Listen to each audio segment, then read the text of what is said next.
Good afternoon, dear students. So, welcome back to poetry. We have just started yesterday.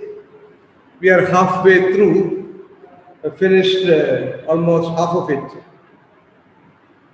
Just to recall what we are doing yesterday, Sarojini Naidu is imagining that Mother India is speaking, addressing her children who have been out to fight war for the British. So we have begun saying that Mother India is asking the Westerners, what is it that I withheld without giving you? I have given you everything. Then she names some of them like raiment, grain, and gold. Then she speaks about how she had thrown her children to the east and to the west.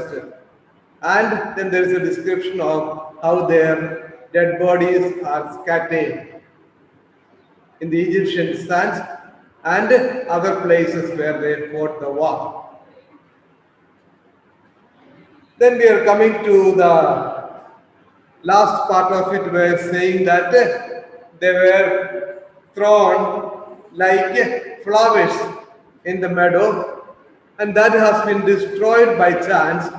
Similarly, the dead bodies of soldiers were gathered, and meadows are supposed to be green in color, but they have turned into brownish because of the blood that was being poured out by the soldiers, the martyrs. So that's where we stopped. So we will start the last part once again. We'll see. Gathered like pearls in their alien graves, silent they sleep by the Persian waves, scattered like shells on Egyptian sands. They lie with pale brows and brave, broken hands. They are strewn like blossoms mown down by chance on the blood-brown meadows of Flanders and France. That's where we stopped. I already told you, Flanders is in Belgium, and France and Belgium are neighboring countries. So the British forces were fighting against their enemies both in France and Flanders, and the Indian soldiers were serving the British. We'll begin the next part. Can you measure the grief of the tears I weep, or compass the woe of the watch I keep, or the pride that thrills through my heart's despair, and the hope that comforts the anguish of prayer, and the far-sad glorious vision I see of the torn red banners of victory? Can you measure the grief of the tears I weep? Can you measure? Can A, Y-E, A means you, Y-O-U. Can you measure the grief of the tears I weep? Grief of the tears.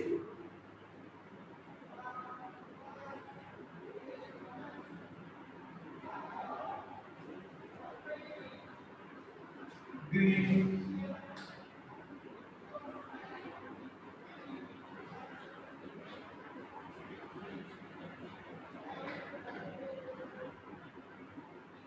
Grief of the tears. Grief of the tears is sorrowful tears. Grief is sorrow. Grief of the tears means sorrowful tears. Or compass. Compass is to comprehend. The meaning of compass is to comprehend, to understand, to grasp. Or compass the woe of the watch I keep. What is woe? What is woe? Woe is again sadness, sadness, pain or sadness. The woe of the watch I keep. can put it.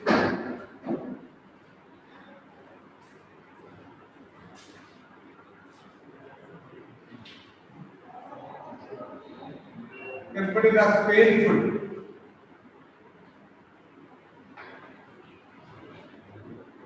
Painful watch.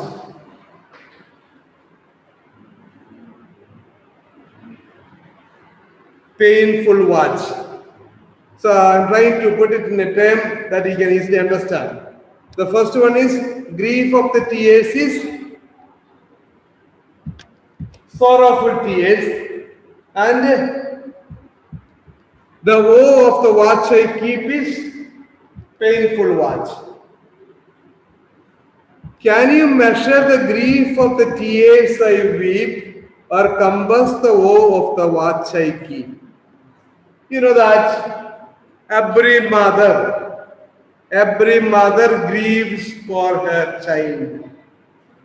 Especially if you know the families where the people have sons have joined the military service, any wing of the military, you will find the mothers will be waiting with tears for the return of their sons. Because they are not sure if they'll come back. And especially during the times of war. Suppose we have now at present we are in a danger zone. Anytime there could be a war between India and China.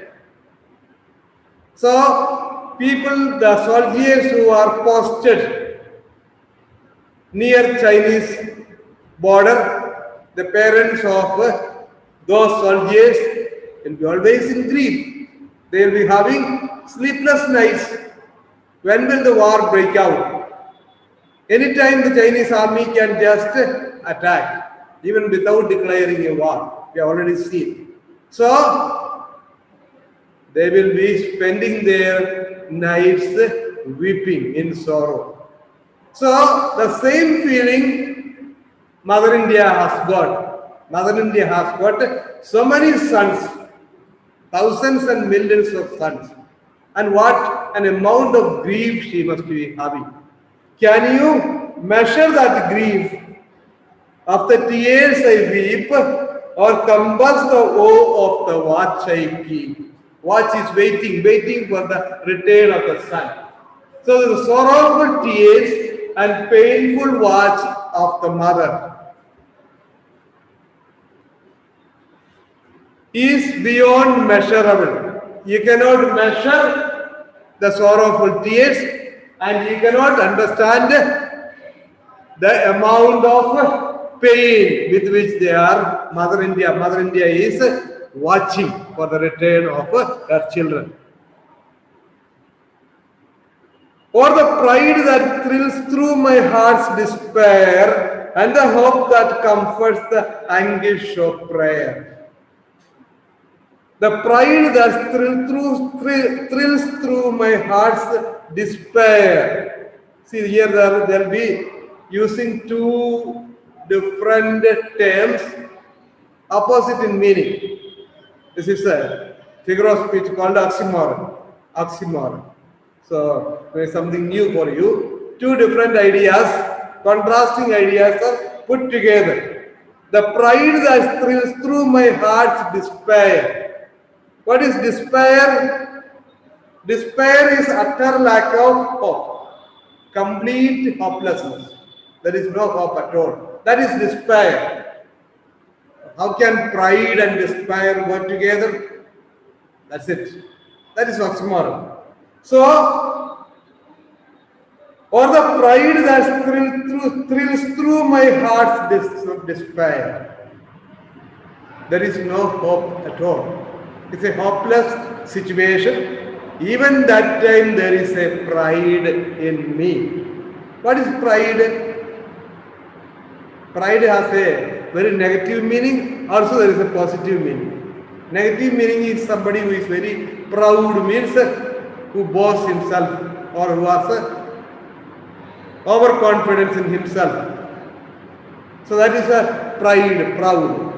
Here the pride is different. Here the meaning of pride is a satisfaction derived from an achievement. Satisfaction derived from an achievement. Mother India is proud. She is feeling proud of her children. Why? Because they have achieved something.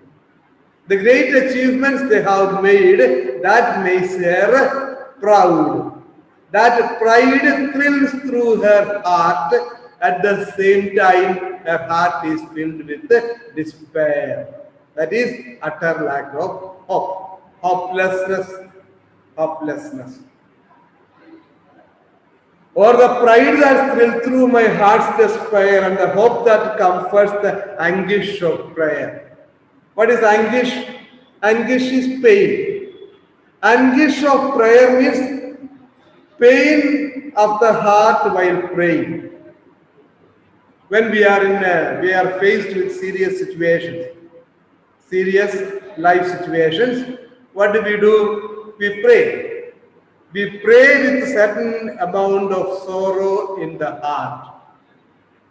We pray earnestly so that our prayers will be heard. So there is despair, there is anguish. So there is sorrow in my prayer and the hope that comforts the anguish of prayer. So even then it is hopeless and it is sorrowful, there is a hope. There is a hope that everything will be okay. So again, two different things are put together, hope and anguish. One is positive, one is negative. Oxymoron. And the far sad glorious vision I see of the torn red banners of victory. This is a futuristic hope. Futuristic hope means the hope of the future that is to come. And the hope that comforts the anguish of prayer and the far sad glorious vision I see. Far sad vision. Far means that is yet to come. It's on the way. The far sad glorious vision I see. Why it is sad and glorious? Again oxymoron. Sad and glorious. Sad is something sorrowful, painful. Glorious is something positive, something to be praised. So, and the far sad glorious vision I see. Why it is sad and why it is glorious?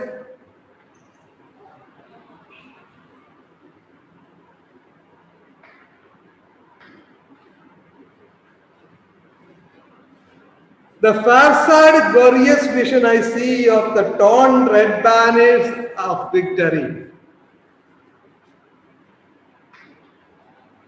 Torn red banners.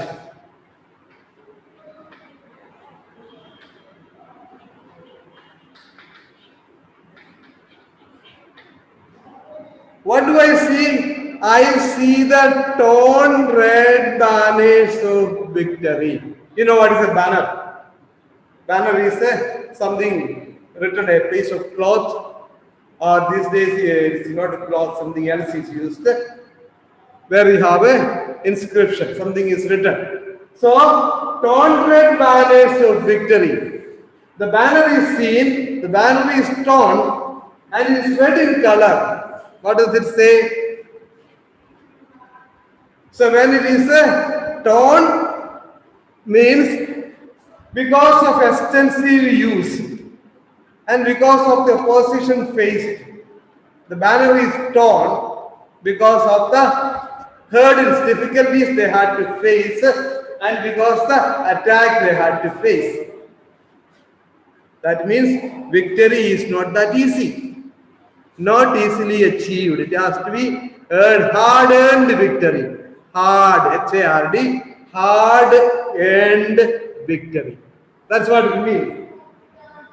Why torn red banners? Why red banners? Because the victory or glory will be achieved only through bloodshed, only through war. Only war can bring peace. Now the war is on. Now the fight is going on. At the end of the fight, aftermath of the war will be peace. So I am able to see what is going to come. What is going to come is torn red banners of victory. Therefore, it is sad and glorious. Now you understand. Why it is sad? Because the banners will be torn. It's a tough time. And the banners will be red. Bloodshed will take place. Therefore, it is sad. Why it is glorious? It is glorious because what is going to come is victory. So far we were slaves to the British. Now we are going to be free men and women. Therefore, it is glorious. See, beautiful. Each line is full of meaning. Can you measure the grief of the tears I weep, or compass the woe of the watch I keep, or the pride that thrills through my heart's despair, and the hope that comforts the anguish of prayer? And the far sad glorious vision I see of the torn red banners of victory. I think it's clear. We'll go to next part. When the terror and the tumult of hate shall cease, and life be refashioned on the anvils of peace, and your love shall offer memorial thanks to the comrades who fought on the dauntless ranks, and you honor the deeds of the dauntless one. Remember the blood of my martyred sons. Fantastic.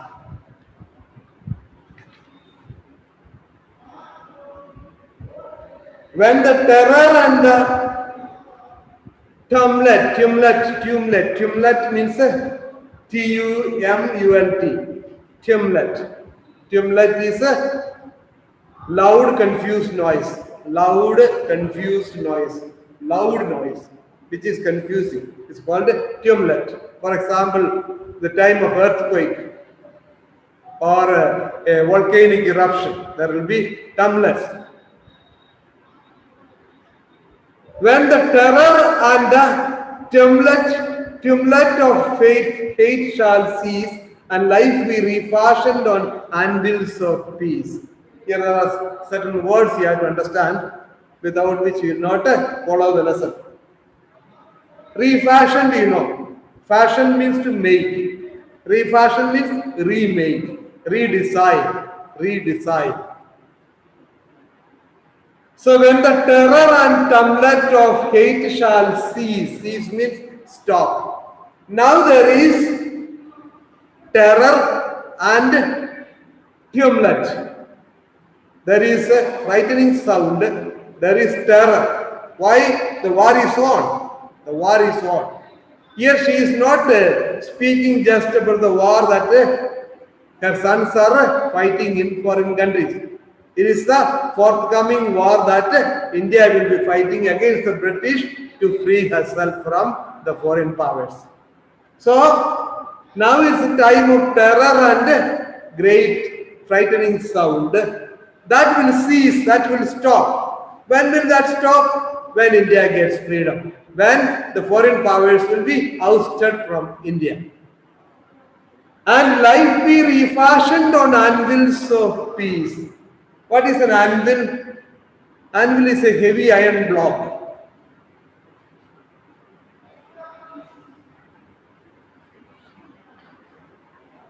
Suppose you say this is a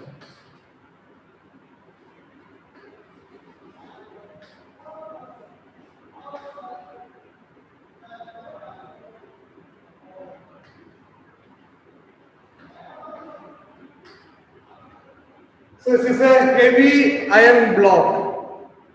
So you have a furnace. You have a furnace, F-U-R-N-A-C-E. Furnace, R is silent. Therefore you pronounce as furnace. You must have studied in physics. Furnace.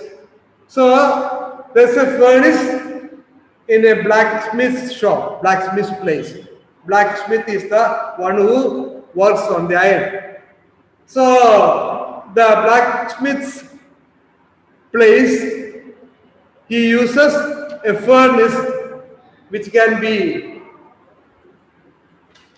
wherein he can heat the iron. You heat the iron in the furnace, and with the help of a tongue, you take it out and keep it on the anvil.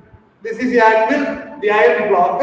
You keep it on this and take a hammer and beat it in order to redesign, in order to change the shape. Whatever shape you want, you can make it. The iron is being heated. You want to make a crowbar, you can make it. You want to make an axe, you can make axe out of it. You want to make something else, you can make it. So it is in the hands of the blacksmith. He designs and redesigns. Before it is being kept in the furnace, it has one shape. Now he refashions it as he likes. So that is a refashioning on the anvil. So when the terror and tumult of hate shall cease, and life be refashioned on anvils of peace. Here it is not the anvils of iron, it is anvils of peace. So far it is terror, frightening sound, bloodshed. There is no peace. Now once the freedom is achieved, the foreign powers are sent out of India, then we will become free. That time, life will be redesigned on the anvils of peace. Beautiful. Great poem.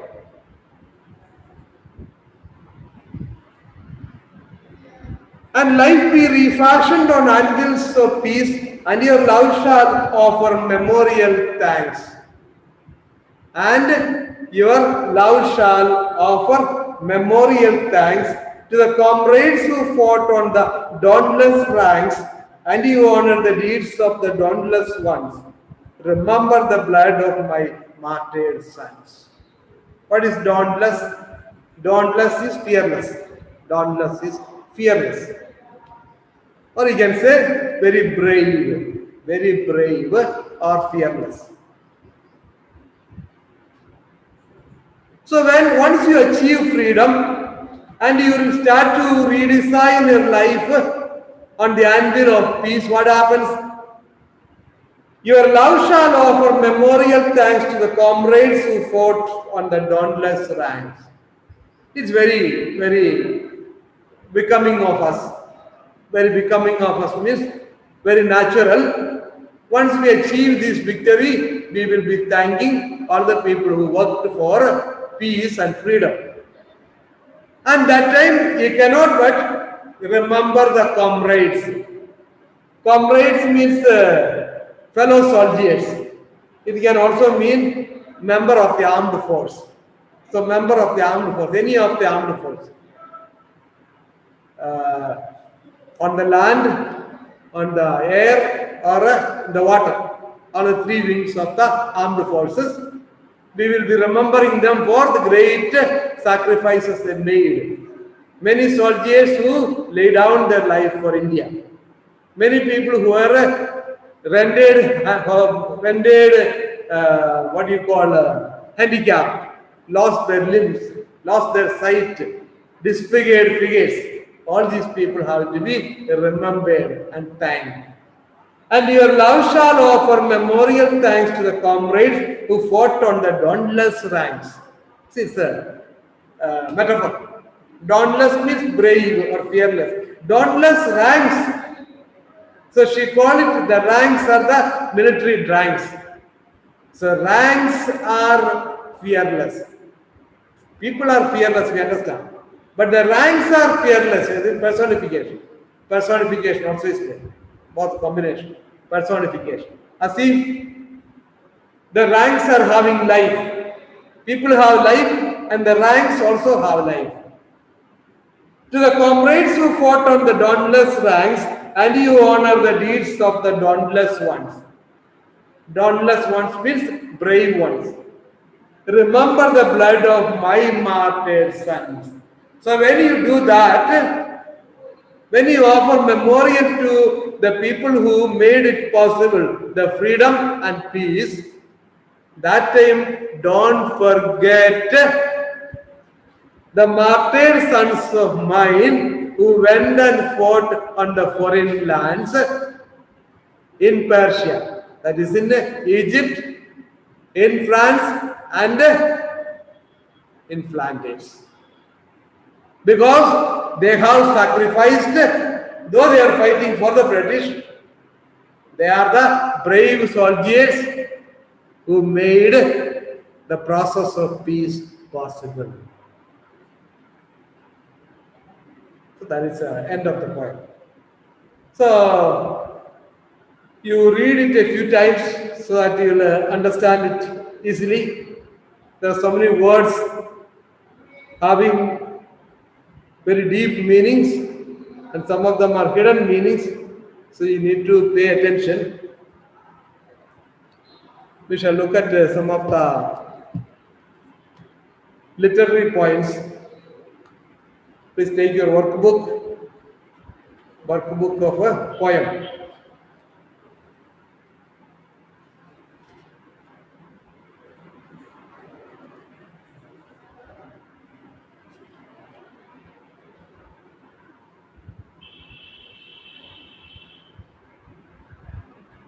Page number 64 in your workbook, page number 64.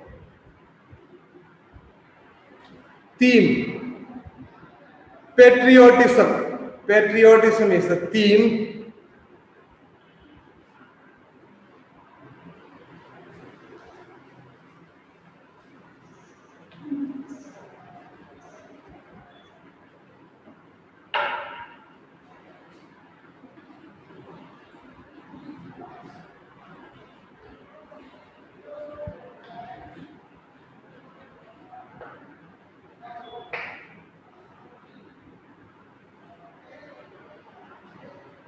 Sarojini Naidu's poetry is known for bringing out the depth of her patriotism for her country, that is India. It is believed that she wished to serve her nation with her songs. Sarojini Naidu's The Gift of India brings out her fervent patriotism. You can read it up. You can read it up afterwards. So how patriotism becomes the main theme of the poem. The poem is believed to have been written to attract the attention of the world to the brave soldiers of India who sacrificed their lives in different wars fought by the British during the First World War. So though we had no benefits as such by fighting wars abroad, once we agreed to fight and our soldiers were taken, they fought bravely. The poem evokes a sense of pride as well as grief at the loss of a number of Indian soldiers. Pride and grief, oxymoron. Pride and grief, two different terms are put together. So Indians were proud and they were sad, who laid down their lives in the First World War. In this poem, Sarojini Naidu has personified Mother India. So another figure of speech used is personification. We'll be coming to that. Personified Mother India. What is the meaning of personify? You ascribe the qualities of someone to somebody else. Normally to lifeless things. That is personification. Lifeless things are imagined as having life, or things are imagined as having the qualities of a human being. That is personification. So Mother India is actually, what is Mother India? Mother India is a term, or it's an idea, and it is we have filled it with life, as if it is having life and the qualities of human being.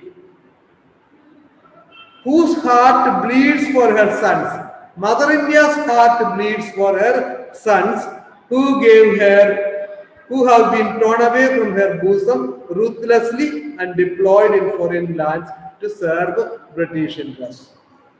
The Indian soldiers displayed their strength and courage on different battlefields, fighting for the Allied forces in the First World War. They died unknown and unlamented and were gathered like pearls in their alien graves.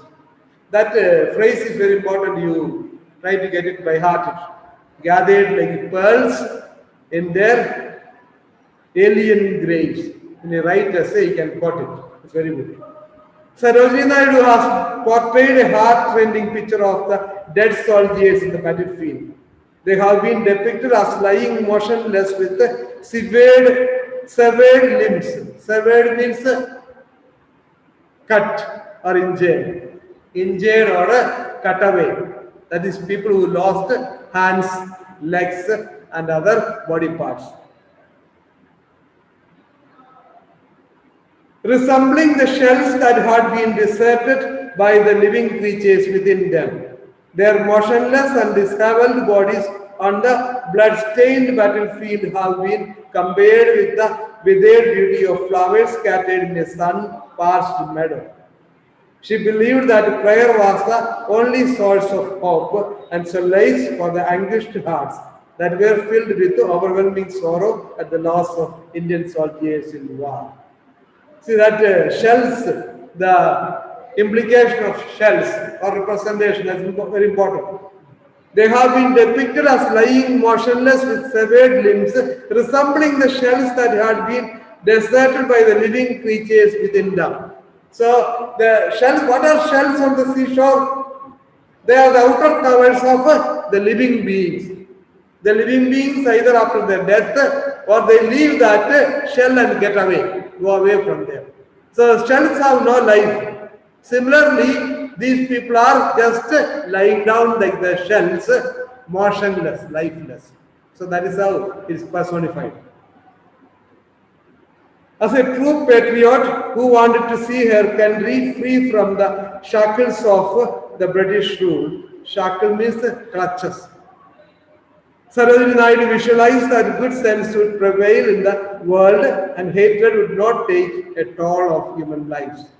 The only tribute that could be paid to those dead soldiers is not to forget the sacrifice they made for the cause of freedom.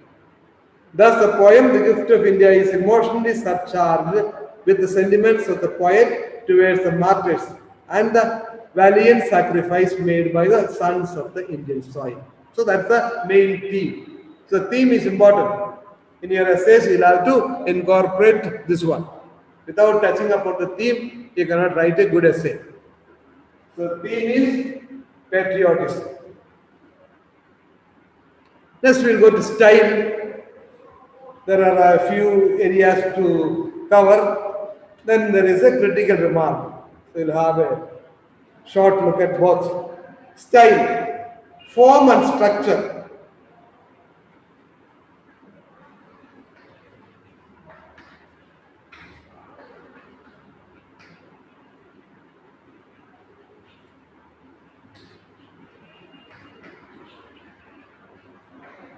So this is a style,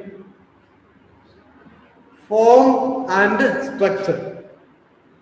The Gift of India is a 24 lines poem without any stanza divisions. So what is the form and the structure of the poem? Normally we have poems divided into stanzas. Stanzas of four lines, 2 lines, 4 lines, sometimes even 6 lines or 8 lines. So we have stanzas. Here there is nothing like that. The Gift of India is a 24 lines poem without any stanza divisions. No division at all. Each line rhymes with its next line. Each line rhymes with the next line.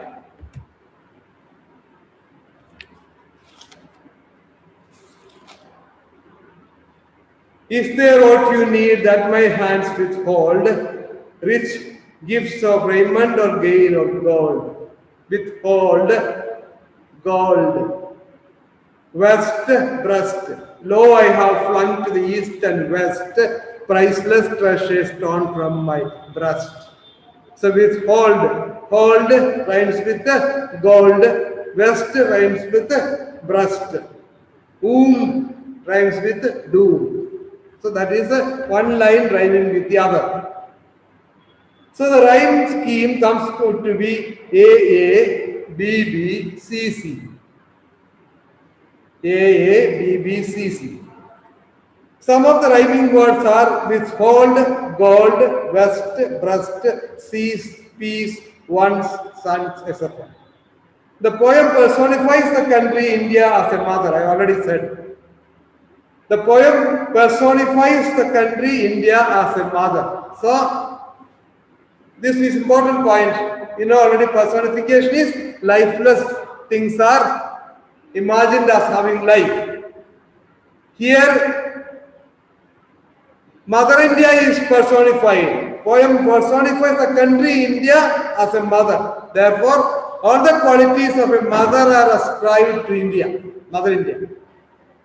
All the qualities of a mother are ascribed or given to Mother India. That's why she is able to wait. The quality of a mother waiting for her sons to return. The sorrow she feels, the great pain that she undergoes, the pride is within her that her sons are fighting for the country. All these qualities are ascribed to Mother India. The poem personifies the country India as a mother who sorrowfully yet proudly laments the loss of her sons for the British cause in the First World War. The words and phrases such as priceless treasures torn from my breast. Priceless treasures torn from my breast. Torn means forcibly taken away. Priceless treasures torn from my breast. Sons of my stricken womb, the womb that was pained because of carrying the sons and giving birth. And martyred sons, the sons who lay down their life for a cause, clearly establish the mother-son relationship. Now we'll go to poetic devices.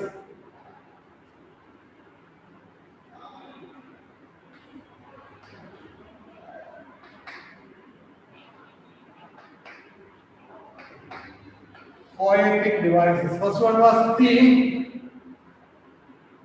This is form and structure. This is poetic devices.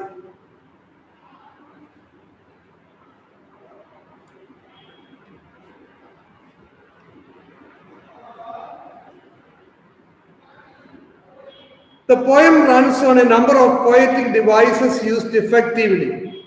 So what are the devices used? Personification, similes, metaphors, alliteration, oxymoron, rhetorical question, imagery, visual imagery, auditory imagery, color imagery. So most of the things you know it. What is personification? You know already. Similes you know. What is a simile? Metaphors you know. Alliteration also you know. Only oxymoron and rhetorical question may be something new. Imagery already you know because you have seen in dolphins. Imagery is used. We have also seen in Salvatore and also many more in Fritz imageries. In that there are visual imageries, auditory images and color images. So let's have a look at it.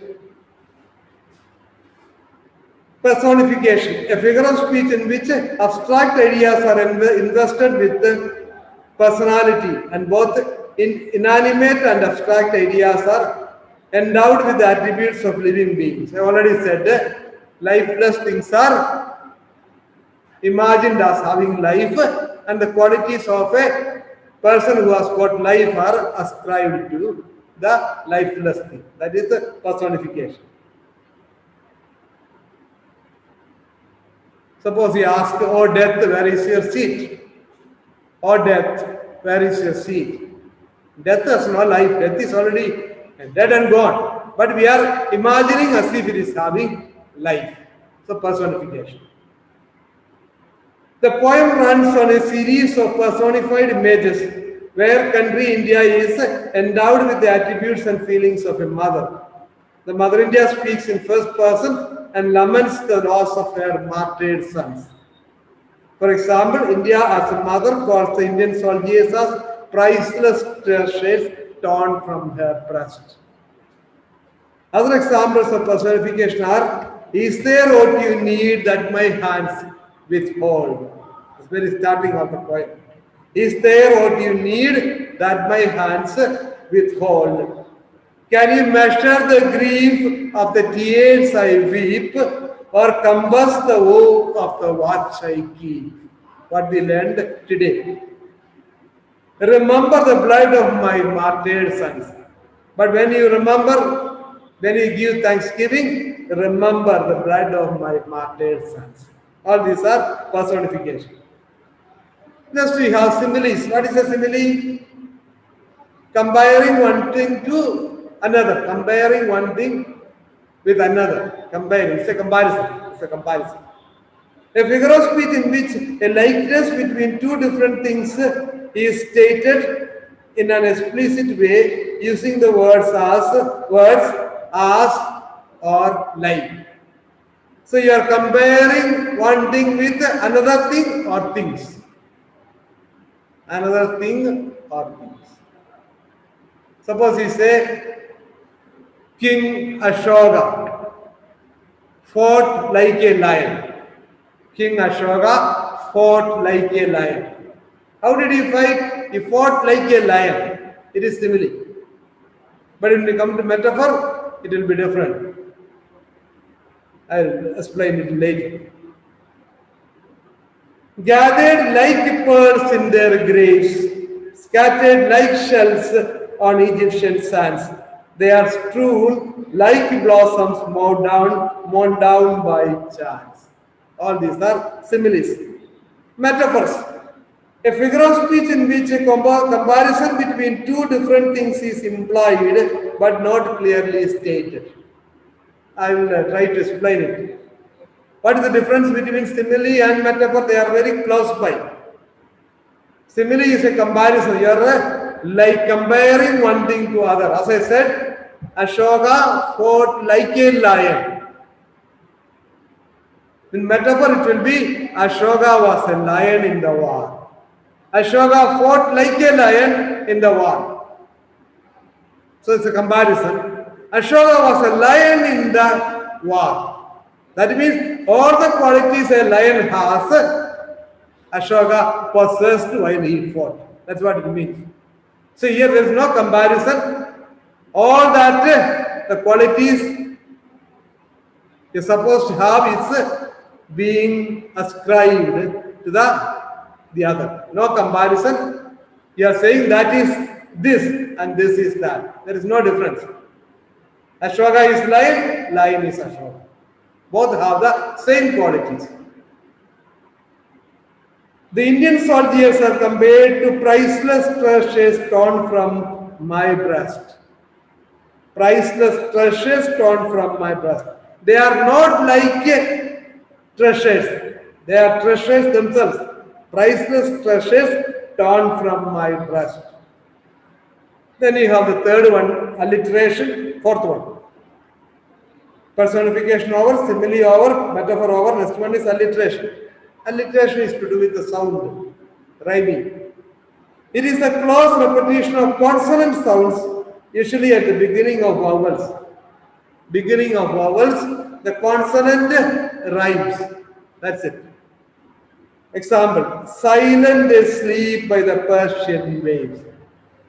The silent in silent S is rhyming with S in sleep. So, silent sleep by the Persian waves. Scattered like shells on Egyptian sands.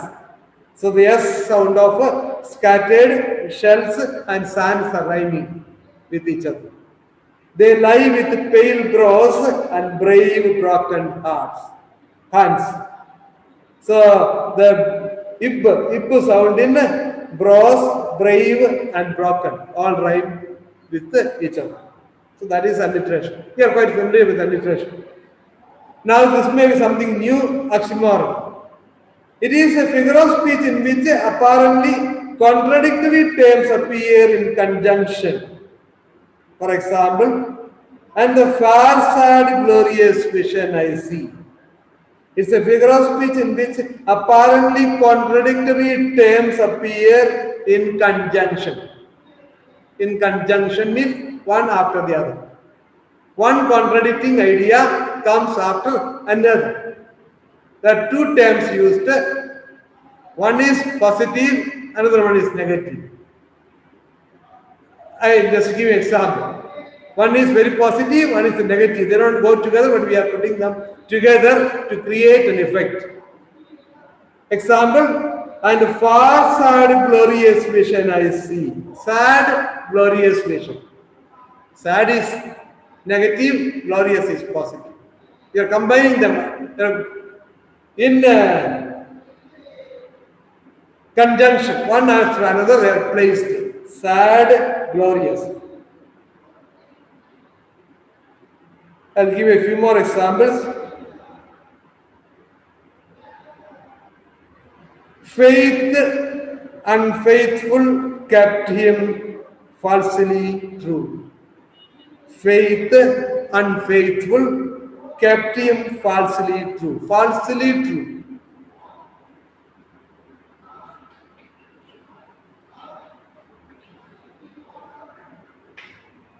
Falsely true. True and false you have.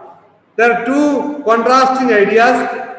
We are putting them together. Falsely true. Faith, unfaithful. Faithfulness is one thing. Unfaithfulness is just opposite of that. Faithful, unfaithful. Faith, unfaithful kept him falsely true. Example. Another one is deafening silence.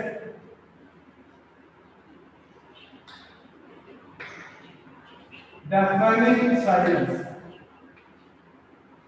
Deafening silence. Wow. Who is a deaf person? Deafening. Deafening is here is the frightening. Deafening. Frightening. Silence. Silence is supposed to be silent, quietness. Silence means quietness.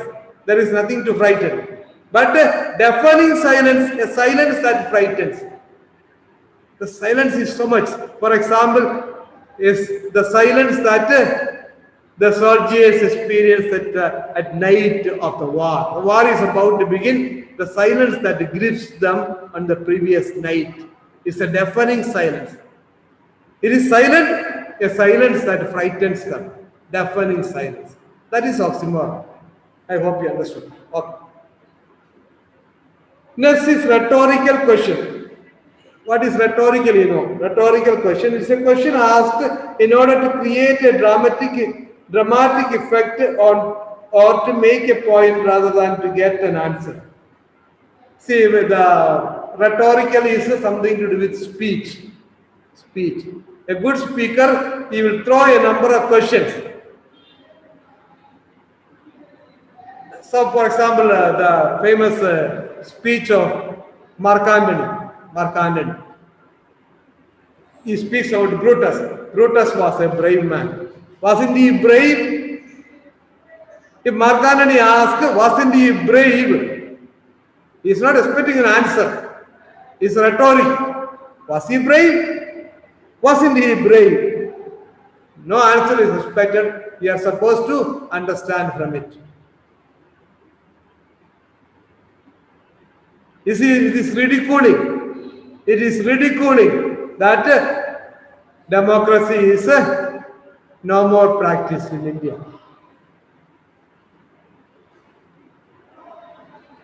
Is India democratic? If I ask, I am not expecting an answer. I am only just throwing some question to make you aware of it. So that is rhetoric. Can you measure the grief of the tears I weep, or compass the woe of the watch I keep? That's rhetoric. Next we'll go to another one, imagery. The poetic devices are over. Poetic devices you start, personification, similes, metaphors, alliteration, oxymoron, and rhetorical questions. That is over. Next one is imagery.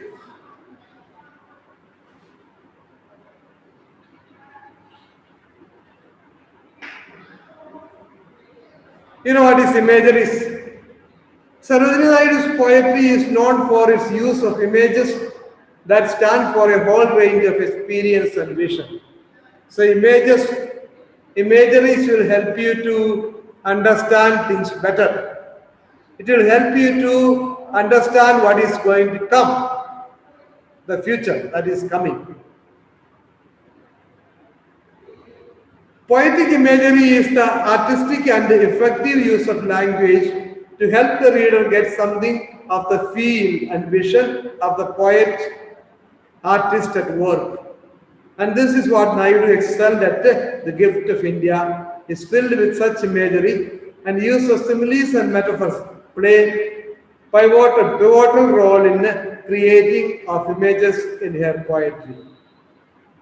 Pivotal means important, very important. Visual imagery. So there are visual imageries, auditory images, and color imageries. Visual imagery, the image of the dead Indian soldiers gathered like pearls in their alien graves is highly visual and pathetic. So imagery is very, very visual, gathered like pearls in their alien graves.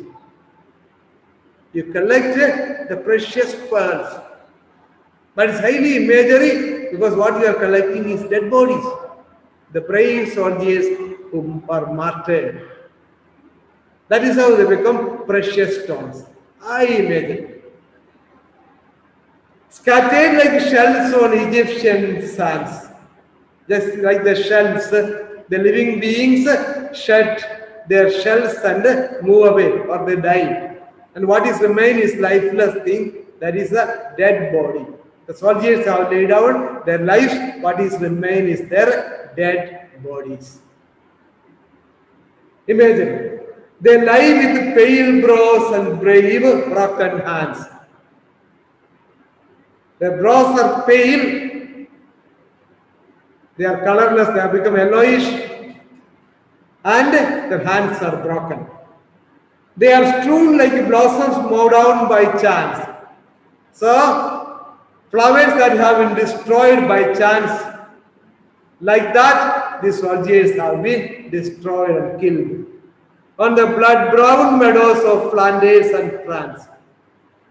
Again, when you speak of a meadow, a green meadow, you cannot forget a meadow, sight of a meadow. And if you are able to sit on the meadow, the green grass, it's a beautiful sight and it cools and soothes your mind and body. Such a meadow is still become brownish in color because of the blood that have been shed by the soldiers. Very good imagery. You can never forget. So these are the visual imageries. You can see them. Visual imageries are imageries that you are able to see with your mind, with your insight. Auditory imageries. These are imageries that you are able to hear. The soldiers moving to the call of the drum beats of the duty. Drum beats of the duty. The drum is beaten and you hear it. Auditory image. Color imagery. The poem also abounds in color imagery. The richness of material resources of India, snatched by British, is symbolized by gold, which is not only a metal but a color symbolizing tradition. Also, the pearl-like Indian soldiers are dead. Their brows have now turned pale, pale brows. The beautiful colored flowers have now withered away, and the meadows of Flanders or France have turned blood brown. The green meadows have turned blood brown. Moreover, the red banners of victory symbolize the victory gained at the cost of Indian blood. Torn red banners, symbolizing hardship and blood. The color imagery of red is also prominent in the last line when Mother India asks to remember the blood of her martyred sons. So blood is red in color. Color imagery. Then we have the last item, critical remarks. This you can read it. The title, The Gift of India is apt as the poem focuses on the priceless lives of Indian sons given as gifts of allied forces. There you can read through it. In that there is a background of the poem is given in Mother India, anti-war poem. So for 11th class, anti-war theme is one of the main themes they will be using. And your poetry is also 11th and 12th. Many of the poems are based on the theme anti-war. Anti-war poems, we have plenty. You'll be studying soon one more anti-war poem.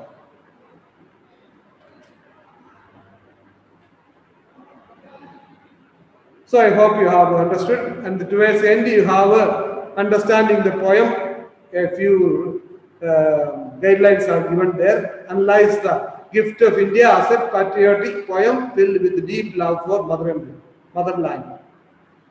Answer also is given there. Loss of material resources, loss of sons, longing for freedom, call to honor her martyred sons.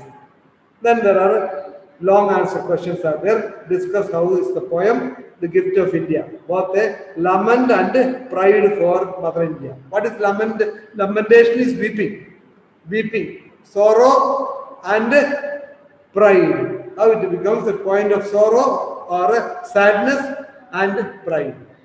Then you have to write some answers here. 1, 2, 3. 3 questions are there. At the end, I have long answer questions. So you can read through it, answer the questions in the workbook, read it up, refresh yourselves, get ready for it.